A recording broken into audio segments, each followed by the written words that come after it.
নমস্কার বন্ধুরা, আজকে দেখাবো ফুলকপির মাঞ্চুরিয়ান। তার জন্য কড়াইতে আগে দিয়ে দিচ্ছি তেল আর দিয়ে দিচ্ছি এখানে কুচো করে রাখা রসুন।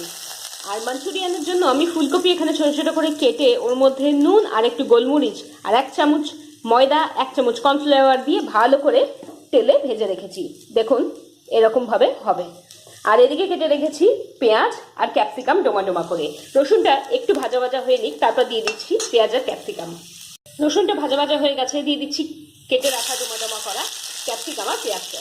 দিয়ে দিচ্ছি টমেটো কেচাপ, চিলি সস আর সয়া সস দিয়ে নেড়ে এবার দিয়ে দিচ্ছি এখানে আগে থেকে ভেজে রাখা ফুলকপিটা।